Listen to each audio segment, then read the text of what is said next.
نحمدہ ونصلی علی رسولہ الکریم اما بعد فاعوذ باللہ من الشیطان الرجیم بسم اللہ الرحمن الرحیم رب اشرح لی صدری ویسر لی امری واحلل عقدۃ من لسانی یفقہوا قولی۔ السلام علیکم ورحمۃ اللہ وبرکاتہ۔ کیسے ہیں آپ سب لوگ؟ میں امید کرتی ہوں کہ آپ سب ایمان، صحت اور تقوی کی بہترین حالت میں ہوں گے انشاءاللہ تعالی۔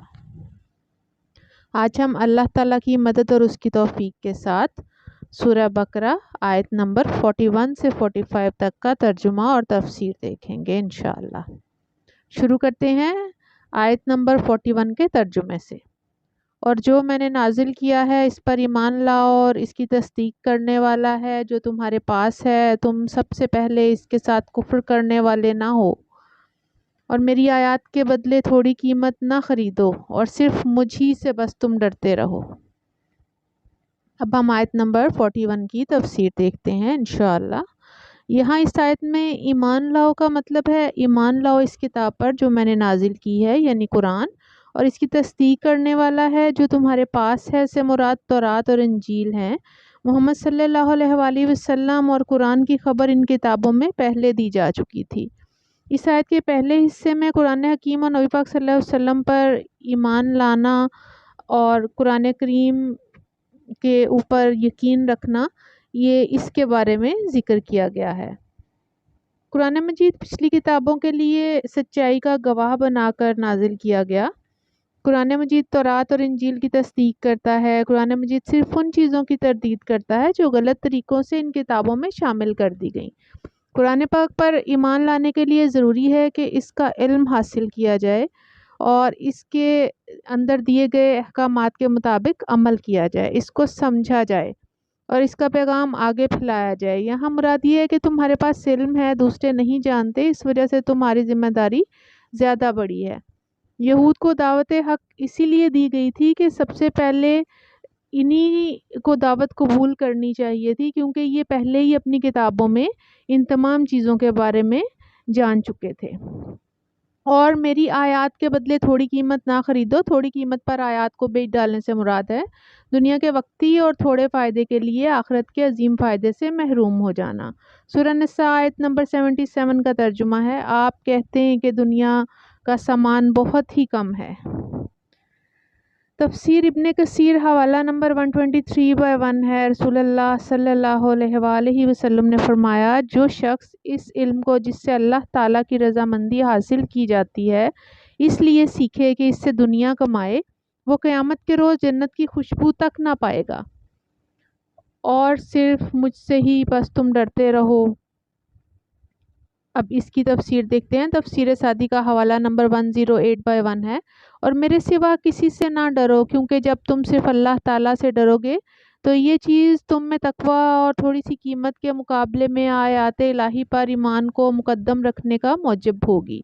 جیسے جب تم آیات الہی کے بدلے تھوڑی سی قیمت کو پسند کر لیتے ہو تو یہ اس بات کی واضح دلیل ہے کہ تمہارے دلوں میں سے تقوی کوچ کر چکا ہے۔ دراصل چاہیے یہ تھا کہ بنی اسرائیل بت پرستوں سے پہلے ایمان لاتے، کیونکہ ان کی کتابوں میں پہلے ہی نبی کریم صلی اللہ علیہ وآلہ وسلم اور قرآن کا ذکر آ چکا تھا۔ لیکن ہو یہ رہا تھا کہ جس تیزی سے بت پرست اسلام لا رہے تھے، یہودی اتنی تیزی سے اسلام قبول نہیں کر رہے تھے۔ اس طرح گویا بنی اسرائیل قرآن کی تکذیب کرنے میں پیش تھے۔ اس لیے کہا گیا کہ تم ہی سب سے پہلے اس کے منکر نہ بن جاؤ۔ بعض یہودیوں کا طریقہ یہ بھی تھا کہ وہ رشوت لے کر تورات کی تشریح عام لوگوں کی خواہشات کے مطابق کر دیا کرتے تھے، اور بعض اوقات اس کے احکام کو چھپا لیتے تھے۔ ان کے اس طرز عمل کی طرف اشارہ کرتے ہوئے فرمایا گیا، میری آیتوں کو معمولی سی قیمت لے کر نہ بیچو، اور حق کو باطل کے ساتھ گڈمڈ نہ کرو، اور نہ حق بات کو چھپاؤ۔ یہودیوں کے لیے اپنے آباء و اجداد کے دین سے ہٹنا مشکل ہو گیا تھا، اس لیے وہ حضرت محمد صلی اللہ علیہ وآلہ وسلم کو ماننے سے انکار کر رہے تھے۔ عرب میں انہیں سردار مانا جاتا تھا اور انہیں مذہب کے نام پر طرح طرح کے نذرانے ملتے تھے۔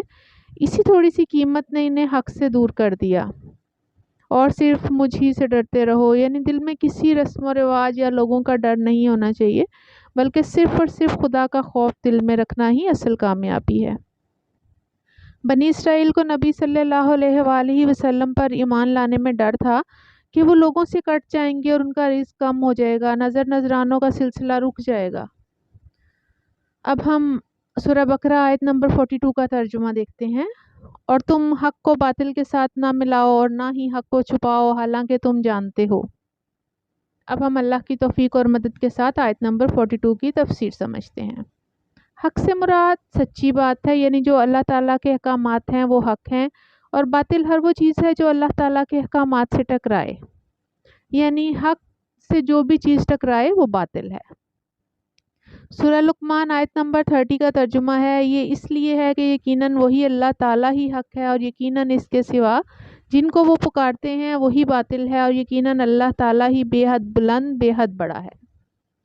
لوگ یہودیوں سے نبی کریم صلی اللہ علیہ وسلم کی نبوت اور آپ صلی اللہ علیہ وآلہ وسلم کی دعوت کے بارے میں پوچھتے تھے، تو یہود اس کا غلط فائدہ اٹھاتے ہوئے ہر پوچھنے والے کے دل میں نبی کریم صلی اللہ علیہ وآلہ وسلم کے پیغام کو مشتبہ بنا دیتے تھے اور ان کے دل میں شک ڈال دیتے تھے۔ اسی بارے میں کہا گیا کہ حق کو باطل سے نہ ملاؤ اور نہ ہی حق کو چھپاؤ۔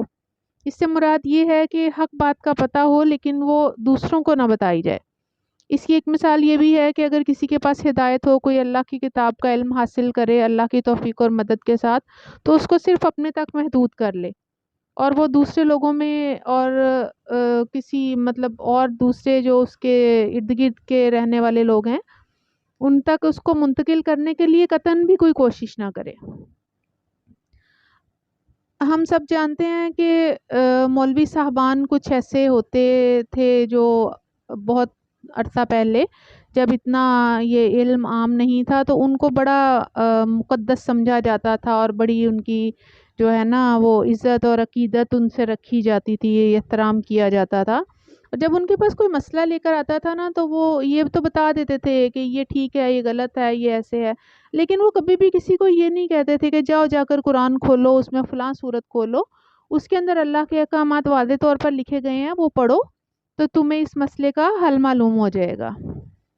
کیونکہ اگر وہ لوگوں کو قرآن اس طرح سے بتا دیتے، سکھا دیتے، تو ان کے بھی جو ہے نا وہ ایک ویلیو کم ہو سکتی تھی، ان کی واہ واہ کم ہو سکتی تھی، پھر تو ہر کوئی سمجھ جاتا، پھر ان کے پاس کون آتا۔ اب ہم واپس آتے ہیں یہود پر۔ یہود حق کو چھپاتے تھے، اللہ کے احکامات کو چھپا کر یہود حق کو چھپاتے تھے کہ ان کی کتابوں میں رسول اللہ صلی اللہ علیہ وآلہ وسلم کے آنے کی خبر دی گئی تھی، لیکن وہ اس بات کو چھپاتے تھے کہ اگر یہ بات عام ہو گئی تو ہر کوئی نبی پاک صلی اللہ علیہ وسلم پر ایمان لے آئے گا، اور وہ یہ نہیں چاہتے تھے۔ حالانکہ تم جانتے ہو، یعنی یہود جانتے تھے کہ محمد صلی اللہ علیہ وآلہ وسلم آئیں گے اور وہ حق کو لے کر آئیں گے، کیونکہ تورات اور انجیل میں یہ بات واضح طور پر بیان کی جا چکی ہے۔ اور اگر ہم آج کل کے مطابق دیکھیں کہ حق کو باطل کے ساتھ کیسے ملایا جاتا ہے، سب سے پہلے تو جو کاروبار میں سودی طریقہ استعمال ہوتا ہے وہ قابل مذمت ہے۔ دوسرا، ہماری عدالتوں میں فیصلے اللہ کے احکامات پر نہیں بلکہ قانون کی کتابوں کے مطابق کیے جاتے ہیں، اور ہم لوگوں نے یہ سوچ لیا ہے کہ اپنے فائدے کے لیے ہم سچ میں تھوڑا جھوٹ ملا لیں تو کوئی حرج کی بات نہیں ہے اس میں۔ جب پردے کے احکامات یہ کہہ کر ہم جو ہے وہ ان سے دامن بچا لیتے ہیں کہ اللہ نیتیں دیکھتا ہے، ہماری نیت صاف ہے، ہم چاہے جیسے بھی کپڑے پہن کر باہر نکلیں، تو اگر بات نیتوں کی ہوتی تو حضرت فاطمہ تو زہرا رضی اللہ عنہ کبھی پردہ نہ کرتی، ان سے اچھی اور صاف نیت کس کی ہو سکتی ہے جو جنت کی عورتوں کی سردار ہیں۔ مختلف تعویلیں ہم گھڑتے ہیں جو کہ بالکل غلط بات ہے۔ ہم قرآن سے اپنی نسلوں کو دور رکھ رہے ہیں، انہیں جدید زمانے کے مطابق زندگی گزارنا سکھا رہے ہیں، ماڈرنزم سکھا رہے ہیں۔ ہمارے بچے قرآن کو صرف اللہ کی کتاب کے طور پہ جانتے ہیں، اس کو ناظرہ میں پڑھا کر ہم بڑا تیس مارخان سمجھتے ہیں، سب کو بتاتے ہیں ہمارے بچے نے قرآن پڑھ لیا ہے، حالانکہ قرآن تو گائیڈ ہے ان کو سکھاتا ہے کہ زندگی کے ہر مسئلے کا حل جو ہے وہ کس طرح سے کرنا ہے، زندگی گزارنے کا طریقہ کیا ہے۔ یہ سب کچھ ہمیں اپنے بچوں کو گائیڈ کرنا ہے کہ وہ یہ ساری گائیڈ لائن قرآن سے لیں۔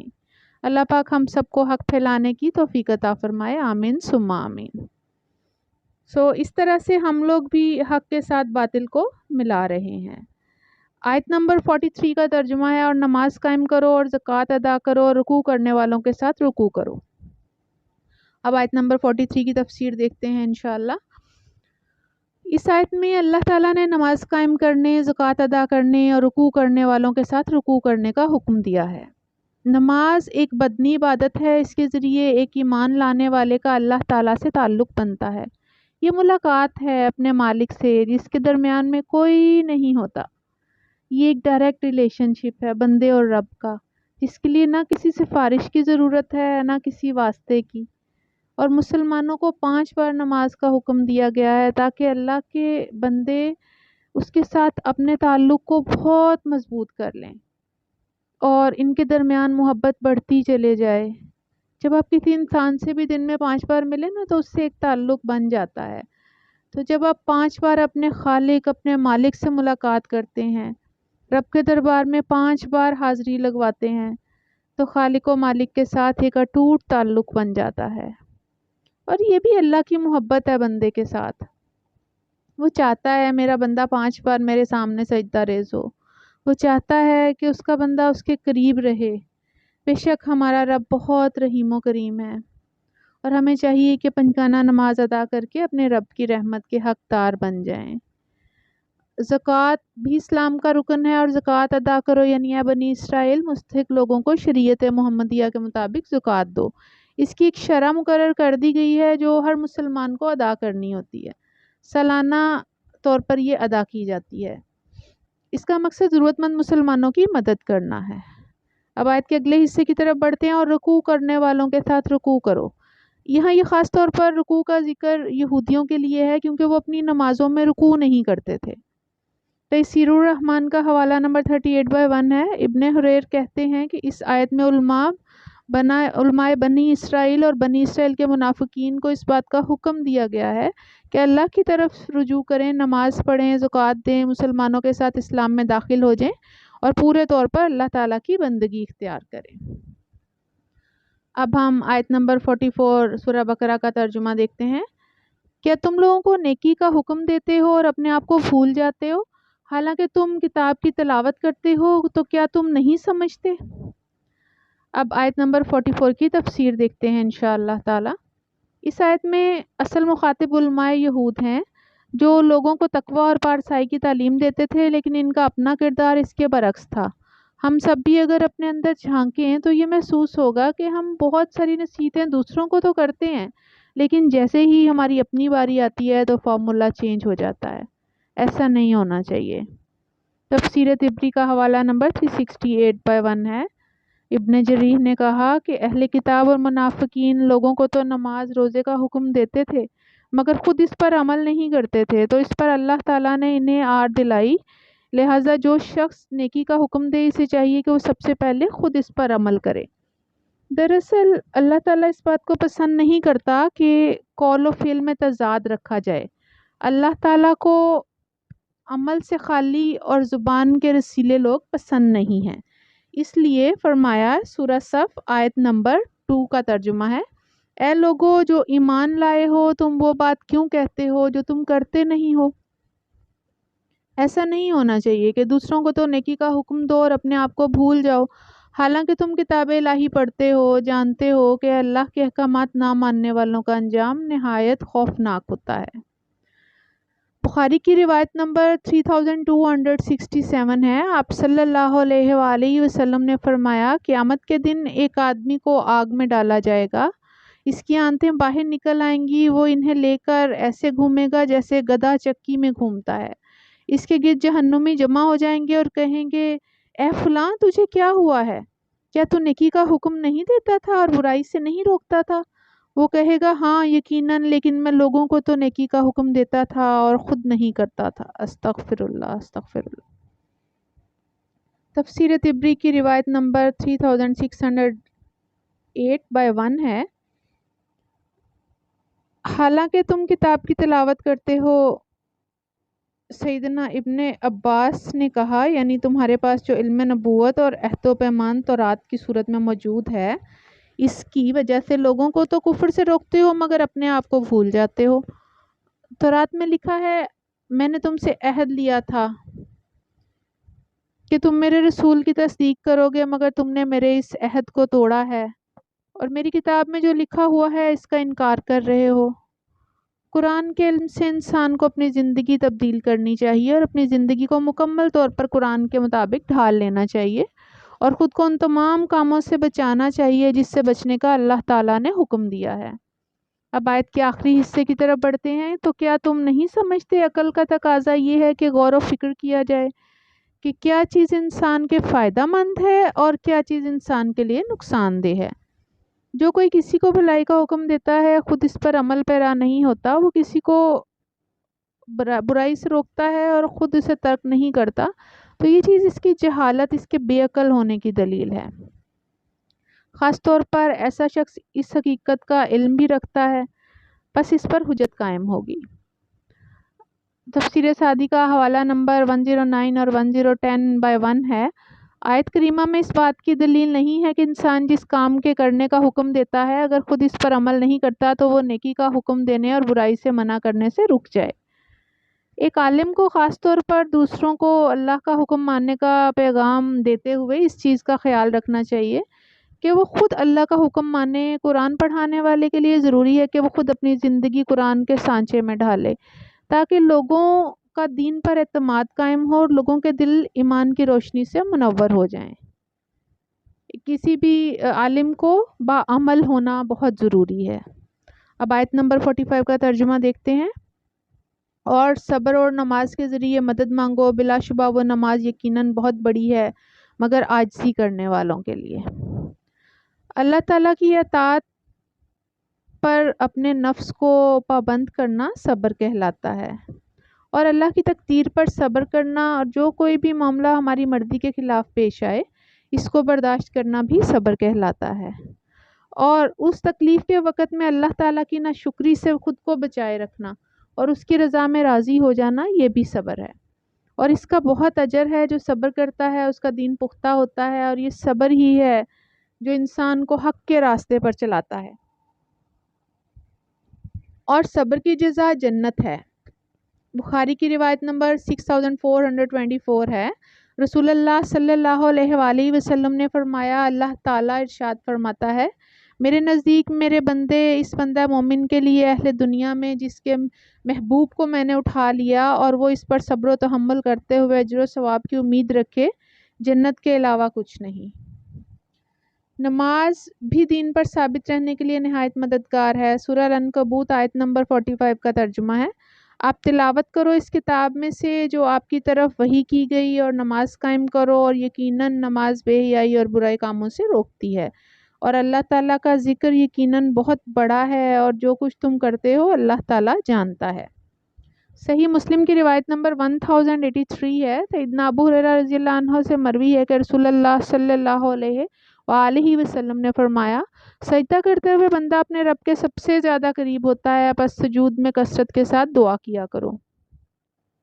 مسند احمد کی روایت 364/5 ہے۔ رسول اللہ صلی اللہ علیہ وآلہ وسلم سیدنا بلال رضی اللہ عنہ سے فرماتے تھے، اے بلال رضی اللہ عنہ، نماز کے ذریعے ہمیں راحت پہنچاؤ، یعنی اذان دو۔ تفسیر مظہری روایت نمبر 127/1 ہے۔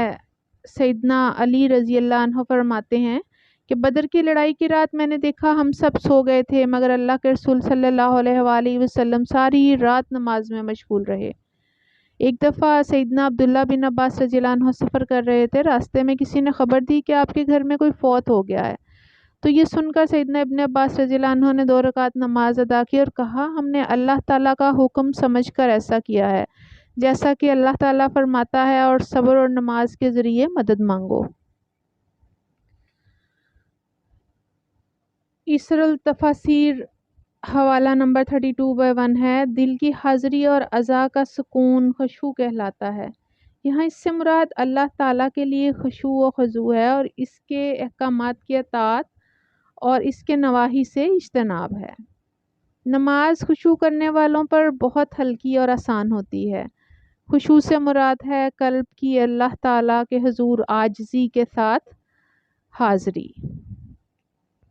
آخرت میں ناکامی کا ڈر ہمیں نیک اعمال کی طرف راغب کرتا ہے۔ اور انسان کے لیے بڑے سے بڑے اور مشکل سے مشکل کام کو آسان کر دیتا ہے، کیونکہ وہ آخرت میں کامیابی چاہتا ہے اور اس کے لیے وہ ہر طرح کی مشکل سے مشکل کام کو سر انجام دینے پر راضی ہو جاتا ہے اور اپنے نفس کے سرکش گھوڑے کو قابو کر لیتا ہے۔ آئیں ہم مل کر دعا کریں کہ اللہ تعالی ہمیں اور ہماری اولادوں کو اور ہماری آنے والی نسلوں کو حق کو باطل کے ساتھ نہ ملانے والا، لوگوں کو نیکی کا حکم دینے والا، صبر اور نماز کے ساتھ مدد مانگنے والا بنا دے، اور ہمیں اپنی رحمت کے ساتھ آخرت میں کامیاب ہونے والا بنا دے۔